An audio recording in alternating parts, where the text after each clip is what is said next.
আসসালামু আলাইকুম। এখানে আমি একটা শোল মাছ নামাইছি। এটা কালকে কিনে আনছিল, মেশিন দিয়ে কেটে আনছে বিদেশের বাড়িতে। কেটে আনে আগে। এটা আমি গরম পানি দিয়ে ভিজিয়ে রাখছিলাম বিকালে। এই যে আমি সুন্দর করে পরিষ্কার করে নিছি মাছটা।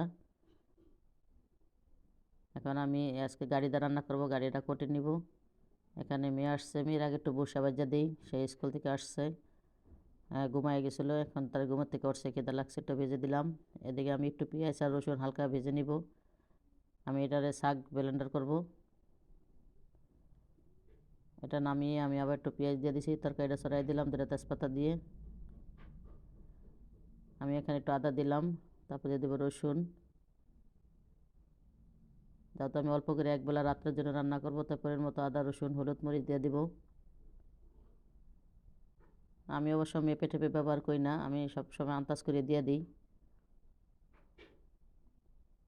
ভালো করে কষাই নিব।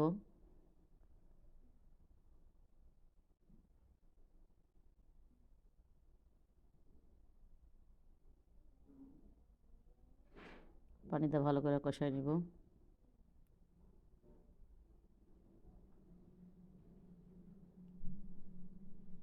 কষানো হয়ে গেল, আমি এটার মধ্যে পরে এখানে আমি দিয়ে দিচ্ছি, গাড়িটা সিদ্ধ করতে দিয়েছি। কিন্তু মজার ব্যাপার কি জানেন, এই যে মাছের সাথে আজকে দুইটা মাছ আমি ব্যাগের ভিতরেই পাইছি, ওই যে সবজির লগে।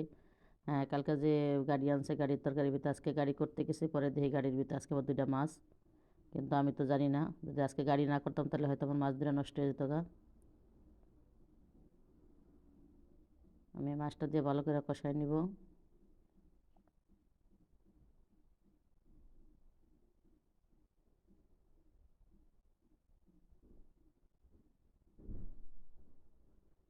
মাছটা উঠে তারপর আমি গাড়িটা সিদ্ধ করে ভাপে দিয়ে দিছিলাম, আমি গাড়িটা দিয়ে ভালো করে কষাই নিব।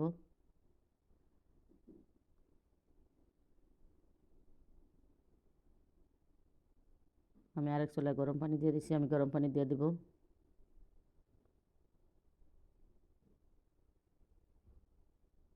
যেহেতু এটা তরকারিটা কিন্তু গরম, সিদ্ধ দিয়ে আমি পানিটা ফেলাই দিছি। এই গাড়ি তরকারিটা কিন্তু অনেক ভিজলা, এই জন্য আমি পানিটা ফেলে দিছি। আমি অবশ্য গাড়ি তরকারিটা কখনো ভেজে রান্না করি না, সবসময় এবার কষাই রান্না করি। আমি আমার পরিমাণ মতো পানি দিয়ে দিলাম।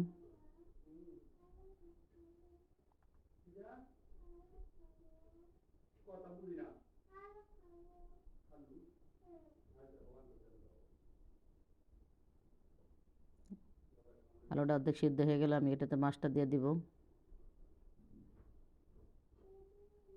সেই ভেজে রাখা পেঁয়াজ আমি একটু ব্লেন্ডার করছিলাম, ওখান থেকে অল্প করে দিয়ে দিব।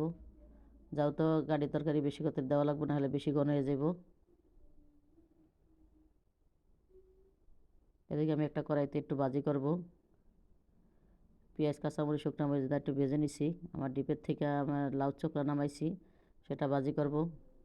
আগে আমি একটা গাজর আর একটু আলু দিয়ে দিলাম, একটু লবণ দিয়ে এটা ভালো করে একটু নেড়ে চেড়ে পরে আমি ওইটা ব্যবহার করব, একটু পরে দিব। যাও তো ওইটা আমি আগেই মজায় রাখছিলাম।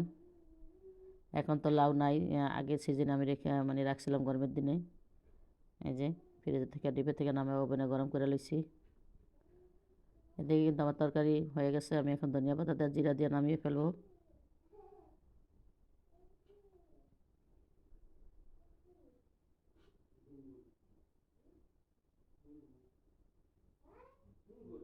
পরিমাণ মতো জিরা দিয়ে দিব, আর লবণটা চেক করে নেবেন। এভাবে কষায় রান্না করে খেয়ে দেখবেন। আমরা সাধারণত আমি শোল মাছ এভাবেই রান্না করি, ওর আব্বুরা অনেক পছন্দ।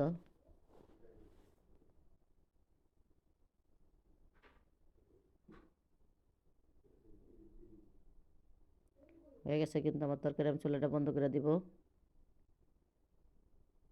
এটার মধ্যে আমি কিন্তু বাজিটাও দিয়ে দিছি সব। এটা আমি কিছুক্ষণ পর ধনিয়া পাতা দিয়ে নামিয়ে নিব। এই যে কালকে একটু বাসি তরকারি, দেখেন তরকারি খেয়ে ফেলছে, মাছটা রেখে দিছে। এই ঘরে তো মাছ খাইতেই চায় না। এই যে আমার ভাজি কিন্তু হয়ে গেছে। এতক্ষণ সাথে থাকার জন্য সবাইকে অসংখ্য ধন্যবাদ। আল্লাহ হাফেজ।